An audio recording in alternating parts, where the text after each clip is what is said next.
Hi, greetings. I am Jyoti Ramalingam from a company called Winwall Technology India Private Limited. Today we are going to discuss a particular topic called performance testing of facades.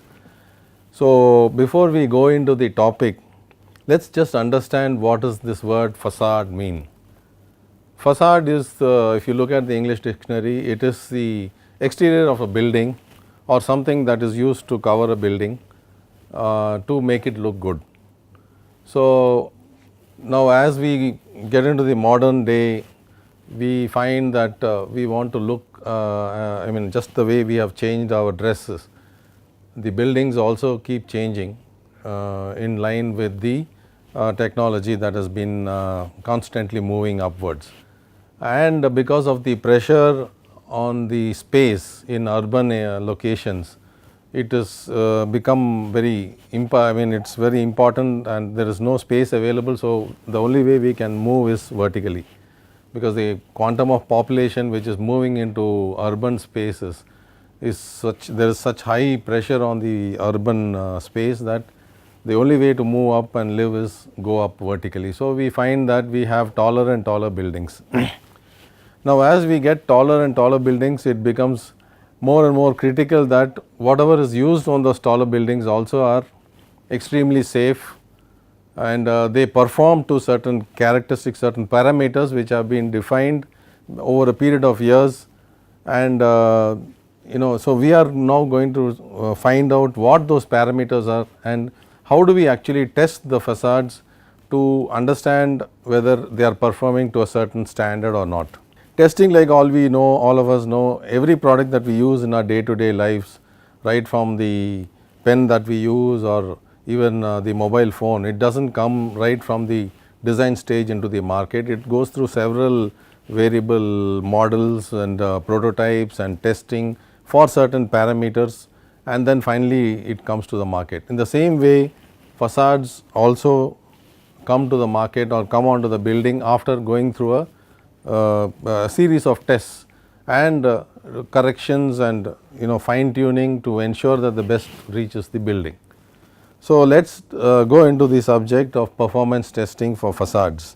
So, the first thing that the questions that we ask is, why do we need to do a performance test, and where and when do we need this test, and what are the different kinds of tests, and some photographs of test mock-ups, and of course, what are the common failures that we see and how do we address those common failures. So, why do we do a performance test? The first and foremost thing is that it is to ensure the safety of the public and the occupants of the building. Now, as I explained earlier, the buildings are getting taller, and so the cost of a failure is actually going to be very heavy. If you are living in a ground floor apartment and something falls, not much of a damage happens. But if you are living on a 30-storied apartment or a 30-storied building where your office is and one glass panel falls from there, the consequence can be quite disastrous to property and human life. So, in that sense, it is very, very critical that whatever is going to be used there on the top has to be put through certain vigorous tests and ensure that it is fail proof. At no point of time, given whatever wind loads and the worst cyclonic conditions, it should not fail. So, that is one of the important things, public occupants of the building and the general public around the building. Validate and evaluate the design of a facade. Now, basically nowadays it is not that people use a standard product on every building. Every architect wants his building to be unique. So, the shape of the building is different, the size of the building, the way it is built, the architecture, everything is different. So, for every product, every project, there is a specific design that is coming into play, and so the extrusions which are being used as the framework is specifically designed for that project, for the height of the building, depending on the wind loads and depending on the specifications that the architect wants from that building. So, it is all theoretical. They are using a lot of theoretical calculations to arrive at that structural profile and the design. So, it's before it is actually mass produced, it's always better to validate that design by actually doing a test on a real sample, understanding how it is performing. If there are certain small corrections to be made, get this correction done, retest it, and then go for the final production.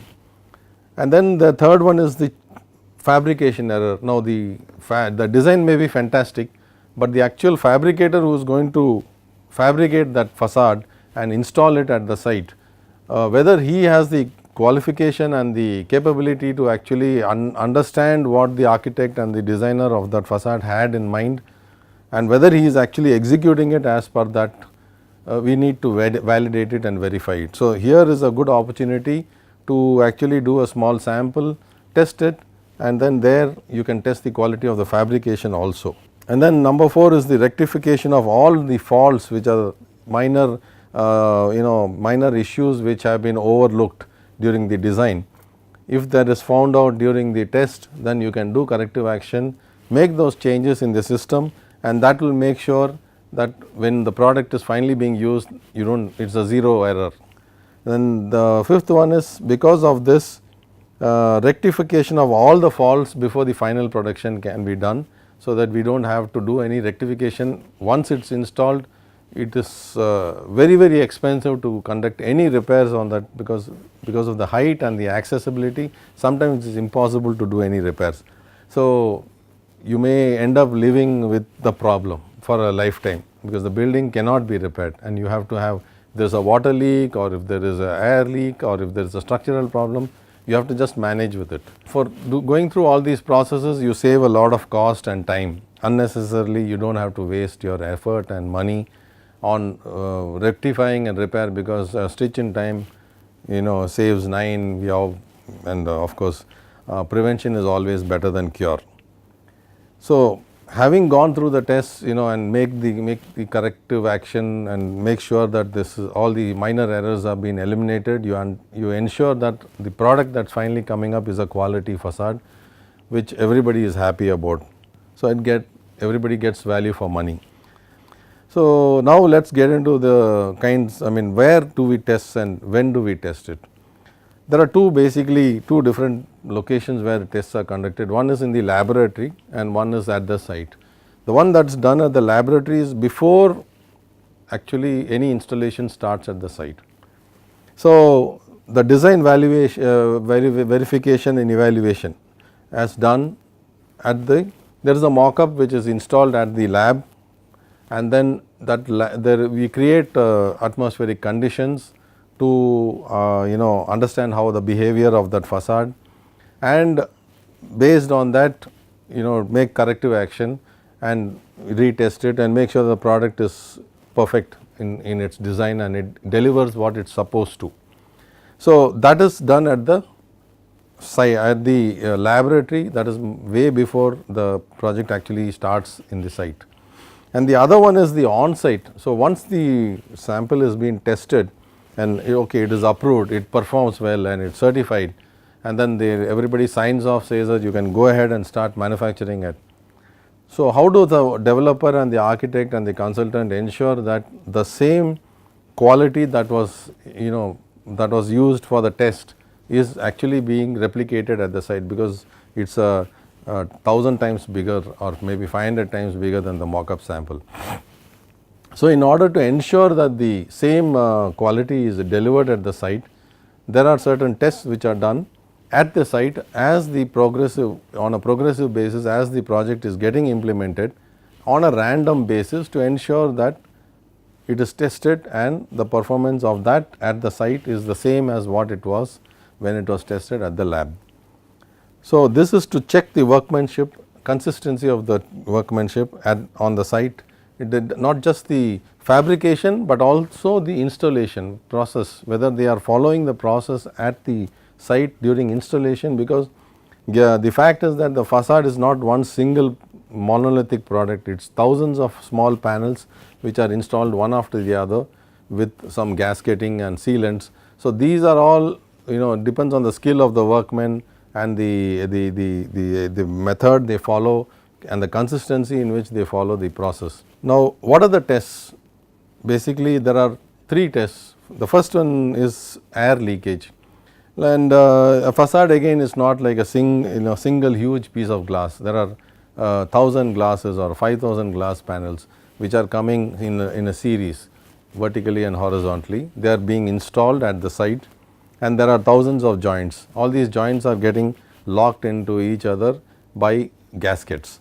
So, obviously you cannot have zero air leakage, but there are certain standards which have been established, and that standard clearly says how much of air can leak from that facade. So, we look at different standards for leaking, and then in the mock-up sample we actually try to measure what is the leak through the sample. So, how do we do that? There is a process and there is a specification for air infiltration and exfiltration. So, the lower the air leakage through the facade, the higher the energy efficiency of that facade is, because considering the fact that we are always having a controlled environment inside the building, we try to maintain a temperature of maybe 22 or 24 degrees, air conditioned or heating up, whichever the case may be, while the outside atmospheric conditions may be much more harsher. It can be extremely hot or extremely cold. So, under these circumstances, the quantum of air that is leaking through the facade, as if it is minimized and kept as low as possible, then the energy efficiency of the building is very high, and you can save a lot of money. Because sometimes we do not realize that we are losing so much of energy, because the facade is such a huge area which covers the entire frontage or the sides of the building. There are thousands of joints. So, even a 3% or a 5% leak extra means ₹1,000,000 going down the drain. So, for that what do? We check, we have a chamber here. Now, this is the chamber where we have this sample. This is the facade sample, and this is the chamber which is made, it is already there, it is airtight. So, we have this blower and we start sucking the air out of the chamber. So, you have a negative pressure here, say negative -300 pascals, and this differential pressure is measured by a manometer over here. And as this air is getting sucked out, we are also measuring the quantum of air which is coming out through a airflow meter. This is the orifice plate over here, and there will be a airflow meter which will actually be measuring the quantum of air that is coming out. So, at a differential pressure of 300 or 500 or whatever is the specification, when we reach that differential pressure, there is a continuous air that is coming out at that constant differential pressure. So, that is the leakage of the chamber, which is a fabricated structure, and the curtain wall or the facade sample which has been mounted over here. So, now how do we identify how much of this is the chamber and how much of this is the curtain wall? So, what we actually do is we put a plastic sheet before we start the test, and this plastic sheet is an impermeable layer covering the facade. So, when we start sucking the air, this plastic sheet comes and gets stuck to the surface. So, then there is some amount of air which is leaking over here, and this is measured and recorded. That is the actual leak through the chamber. So, once that is ascertained and recorded, this plastic sheet is removed. Once this plastic sheet is removed, we find that there is an incremental flow of air through this airflow meter. So, the difference between the first reading and the second reading is the actual flow through this facade. So, there are specifications. For example, ASTM says 0.5 liters per second of air can leak per square meter, which converts itself into 1.8 meter cube per hour per meter square. So, if you have a facade of 10 meter square, that means 18 meter cube per hour is allowed as a leakage. And there are of course special allowances, extra allowances given for openable, where the perimeter length of that openable is taken, and then some extra allowable air is provided for as an acceptable tolerance. So, this will and then exfiltration is the exact opposite of infiltration, where you start positively pushing the pressure into the chamber and again measuring the airflow in the same airflow meter. More or less the in and the infiltration and the exfiltration volume of air going through the facade is more or less equal. So, in most tests it is only infiltration, but some consultants also want to check the exfiltration all. The next one is the static water penetration test. Now, one of the things that the facade is supposed to do is to stop the water from coming in when there are extreme cyclonic conditions or a typical monsoon that we are going through. Now, we have a huge glass facade in the front, and then there is expensive interiors which has been done, and it is either a house or an office.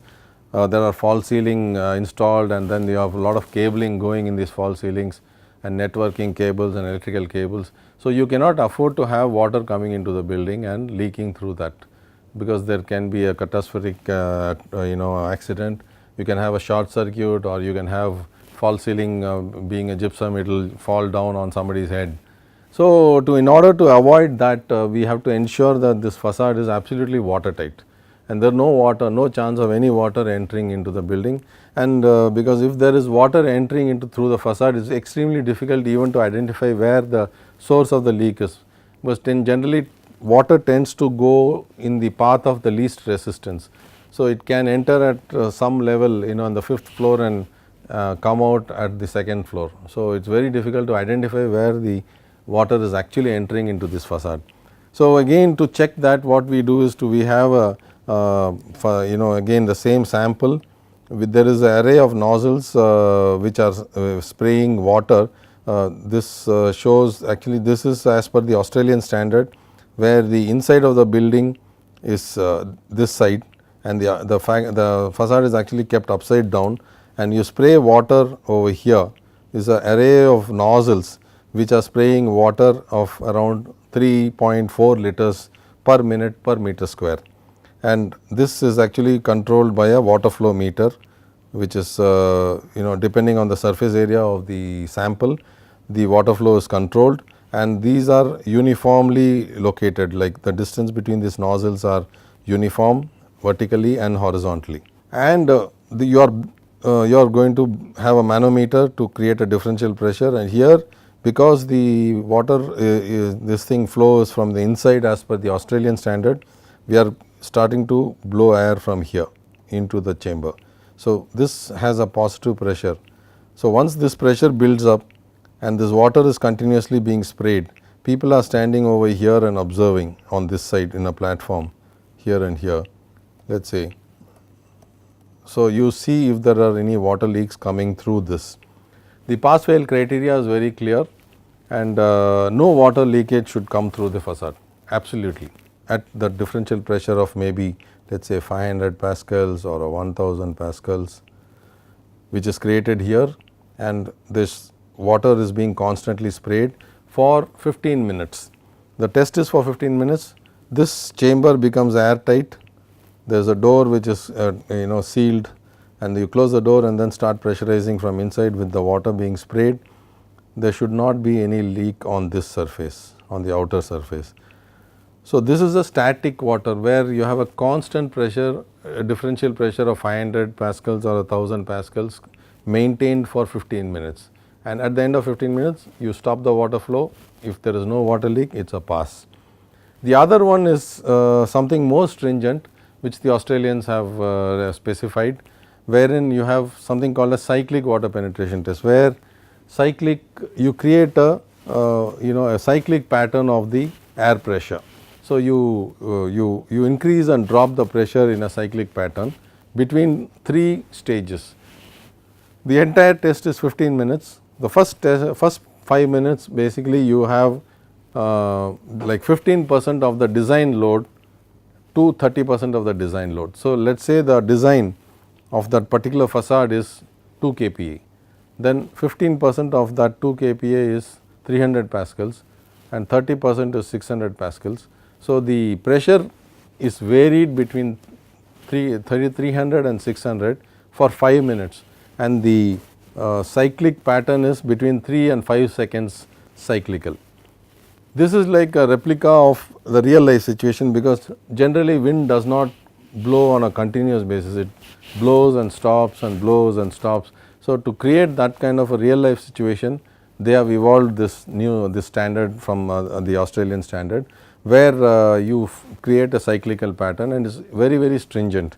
So, the first 5 minutes is like 15% to 30%, then the second 5 minutes you will have to go to 20% to 40%, which will be 400 to 800 pascals, and the third stage it will become 30% and to 60%, which is very high pressure for a building, and 600 to 1200 pascals. So, again the cyclic will be between 600 pascals and 1200 pascals, it will keep varying for 5 minutes. So, this if the facade passes, that means that in a real life situation it can absolutely not fail, provided the same methodology is followed, the fabrication is done properly and installed properly. The system by itself is very strong, and it will not allow any water to pass through it. There is the American standard AMA, where they create a cyclonic pattern. So, in order to create a cyclonic pattern, what they do is to add a huge kind of a fan, and for that they recommend a propeller engine, which is one of those older engines which we see used in the Second World War, and these engines are being used today widely in all the performance testing labs to create that kind of a cyclonic wind load on the facade. So, the water is being sprayed from outside, there will be people standing inside and observing here at these levels, and you have this propeller engine which is blowing the air, and you have the water which is continuously being sprayed for 15 minutes, and the door is open, there is no differential pressure inside, the blower is off, the only pressure is from outside.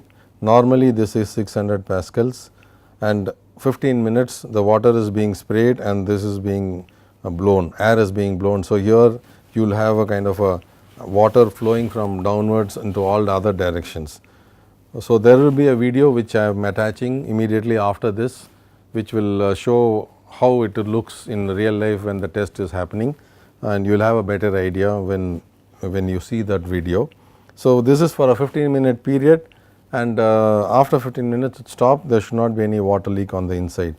The dynamic also is very ideal for any facade where you have some external features. For example, you will have some pergola made of metal in which there will be a glass, or sometimes they will use a bullnose aluminum profile to give it a characteristic, some kind of a decorative thing which is sticking on the outside of the building. So, these are all external fixtures, and they want to know whether the hardware which has been used to hold those things are adequate. So, when you create this kind of a cyclonic simulate these atmospheric conditions, you can also know whether these are rattling or they are vibrating, or whether it is able to hold on despite the heavy wind pressure. So, this is the dynamic water penetration test. So, after that we go to the structural performance test. Now, structural performance test is to understand and ensure that the structure itself is able to hold, because you have a large panel of glass which gives a lot of resistance to the wind, and when you have a huge facade facing the wind, the impact of the wind on that entire building is pretty heavy. And so, the entire the stress and the pressure is getting transferred onto the glass, which is in turn getting transferred to the aluminum profiles, which are anchored on a floor to floor basis. So, what happens is that there are deflections, the entire facade is giving in and coming back, and we need to measure how much it is coming in and coming out at a given wind load, and for which it is been designed. So, once that is checked, and there are certain allowable deflections, because aluminum has the property of having some flexibility, it can give in and then go back to its original position, but beyond a certain pressure it will deform permanently. So, the facade will start becoming concave or convex. So, that is not good, because structurally it starts to transfer the load into this next profile, and then there is a sequence of loads getting transferred, and somewhere one of them will give way. So, in order to avoid it, we put it through the wind load. We simulate the wind loads and measure the deflections using transducers. So, for example, I just show you the cross section of a building where you have this facade. Now, typically you have the slabs every floor, the 3 meters or 4 meters, this is a slab. Now, this facade is outside the slab and this is fixed to the floor by a bracket. So, what happens is, now there is a span from here to here which is free standing, from between the one bracket and another bracket there is a thing.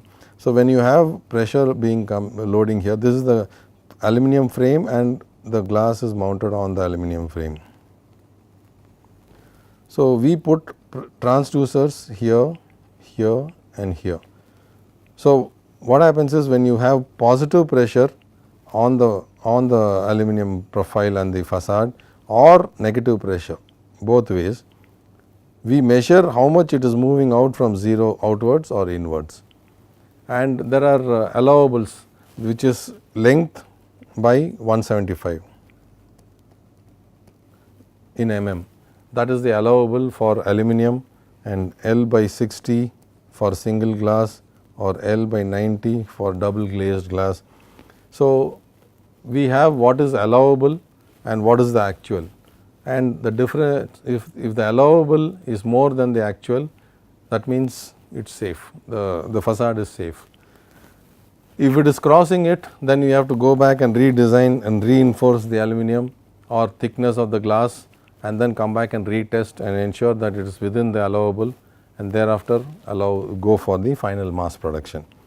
So, this entire transducers, all the actual movement is being collected in a computer and in a data acquisition system, and there is a software which prints it out, and once the printer prints it, we check it with the allowable, and if the allowable is if the actual is less than the allowable, then it is a pass.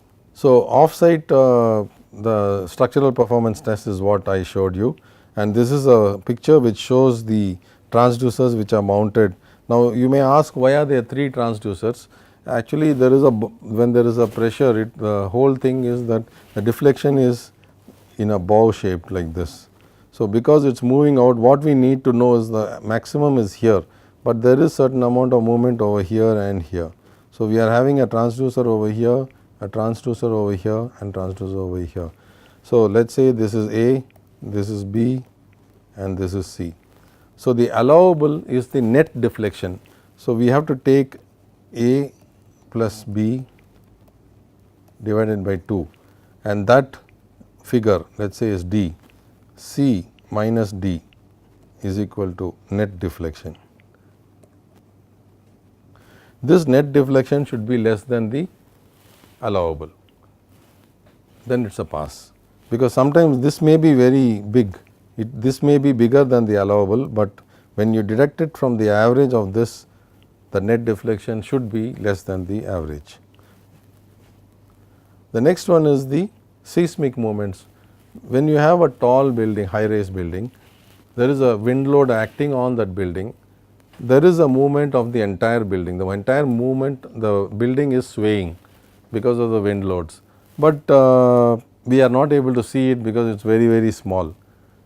But then, since these curtain walls, like I showed you there, it is actually outside the slab, it is not fixed in the roof and the floor, it is outside the slab, and there are brackets outside the slab, and the curtain wall aluminum frame is holding on bolts.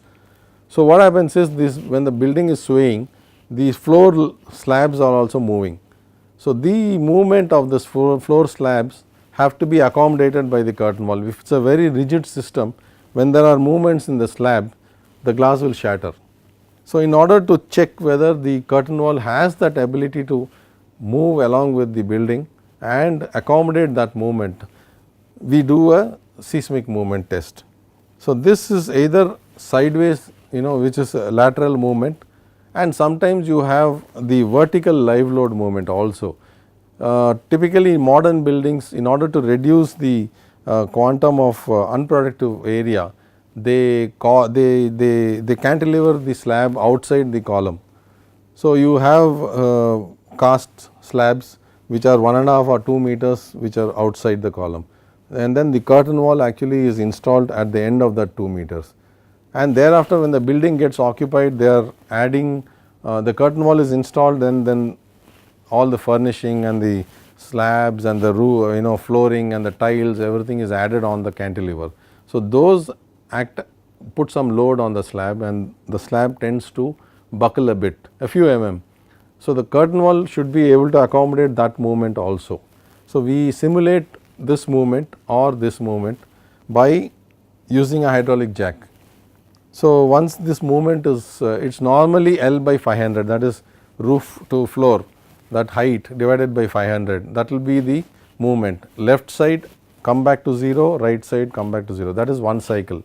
So, this movement is done 3 times, and the pass fail criteria is just visual observation. There should not be any glass falling off, there should not be any aluminum buckling or the hardware giving up. Visually inspected, there should not be any visual damage to the structure. So, that is the pass fail criteria for the seismic test.